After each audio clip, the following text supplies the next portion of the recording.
Alice Marie Johnson, welcome back. And we'll talk about the football players, but how do you like your job so far?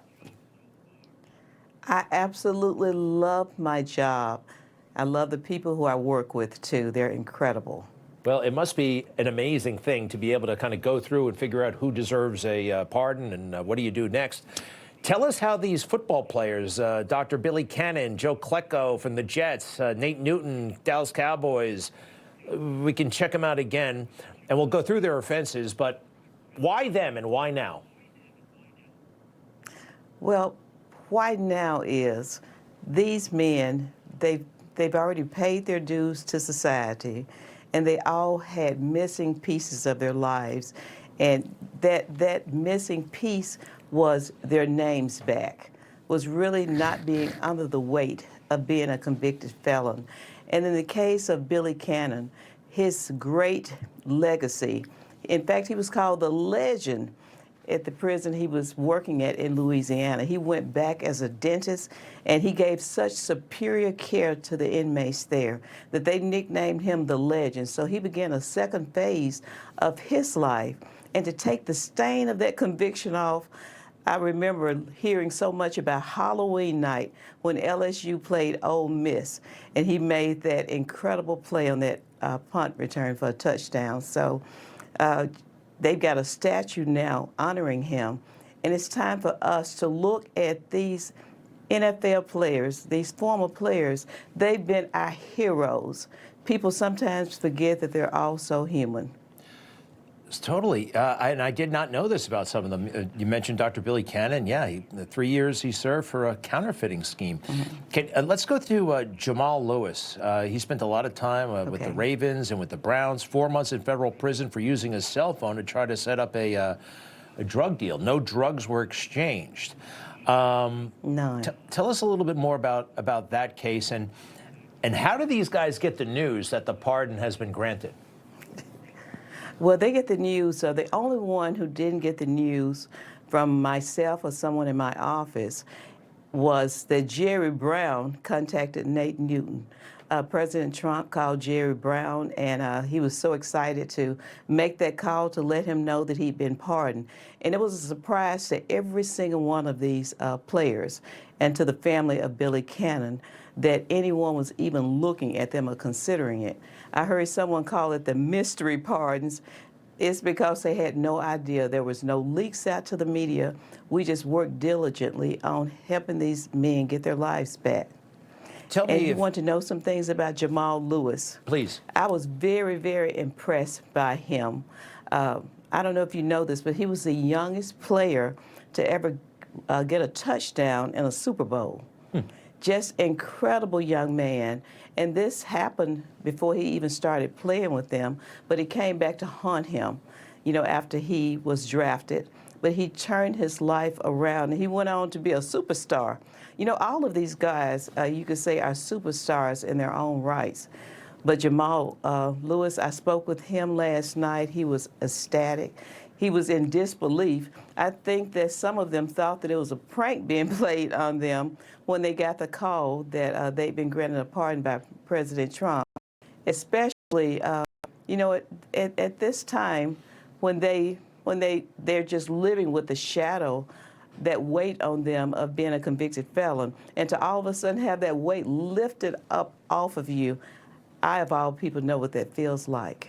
That's got to be amazing. Now, how do you determine, I guess they were probably remorseful and they already served their time. There are a lot of people out there who fit the bill, probably. How do you weed through? There are a lot of people who would like that burden, removed. It must be a complicated process, or maybe not so much. How do you figure out, who gets it and who doesn't? Because there are probably a lot of deserving people. There are probably thousands of deserving people. The way that we look at this is we look at accountability. As I've said, that accountability and mercy can stand side by side. It's like being a parent. You want your children to take accountability, but it's sometime in the rearing of our children when is enough punishment enough punishment? And even after serving their times, they're still punished because they've got the weight of a felony. We look at what they've done with their lives since they were released from prison or since they were charged. Some may have not gone to prison. Joe Klecko, he didn't actually physically go in, but he pled guilty. He is such a man of faith. I look at what this man has done in mentoring young men. He speaks openly about his faith, about his mistakes. I love that about Joe Klecko. And it was time. It was past time. Well, that's a beautiful thing. It really is. Alice Marie Johnson, I have another one for you that may not be a slam dunk. It's a little bit complicated, but we'd like to run it by you. Take a look, if you don't mind. Within these walls, a family began a new life together. The happiest times Colette and Jeff MacDonald ever knew. Within these walls, it all came to an end. Now, if these walls could only talk, the truth would be known. I did not murder my wife and children. Based on the true story, Fatal Visions, Sunday. So this is a very famous case involving Dr. Jeffrey MacDonald. He was convicted of killing his wife and daughters. Now, there are legions of people out there. I think we have a picture or two. He was in the Army. People believe in his innocence. A lot of people believe that the government kind of had a vendetta to get him because they tried and tried and tried for a decade or so to finally get him. He's now 82 years old with failing kidneys in prison, and his prison roommate is 31 and a drug dealer. So it's 82 and in prison. How do people, and maybe not a pardon, but a commutation, and this is for the experts to decide, but would somebody like that potentially be eligible for a commutation or some sort of sympathetic release? Because it looks like he's at death's door, quite frankly.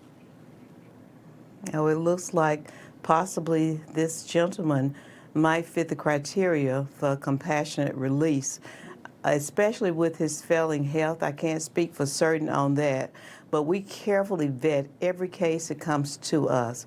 And I'm going to tell you, Greg, our president loves giving people a second chance. I think, and he's going to go down as one of the most compassionate presidents of our lifetime, because when I take cases before him, you should see the light on his face when he knows that someone deserves his second chance. He loves to call the families up. He loves to call the individuals up. And when I brought these cases to him of these NFL players, you'd be surprised how knowledgeable he was about every single player. And, you know, redemption, I believe in redemption. I believe in restoration. I believe that people make mistakes, but there should also be a pathway to redemption and restoration. This is not an easy job because there's so many people who deserve it. But we do the best that we can with the time that we have. And at the end of the day, Greg, we can only do what we can do in this time period that we have. And I've made it my mission to find as many of those deserving individuals as possible. Understood. Understood. Well, thank you very much, and congratulations to the football players. Hey, and one more word about Dr. MacDonald. He's a medical doctor. President Trump once wished happy birthday to the Green Berets, and I think we have the tweet. It was Jeffrey MacDonald's picture that they used, and a lot of people there was all kinds of controversy about it, but it turned out, in my opinion, to be a kind of cool potential connection. Alice Marie Johnson, I'm so happy for you that you're in the position you're in and you're able to do this remarkable work after what you've been through. You are the perfect person for the job, and I'm so glad President Trump has you by his side. Thank you. Information. Truth is freedom. Is Newsmax. It's real news for real people.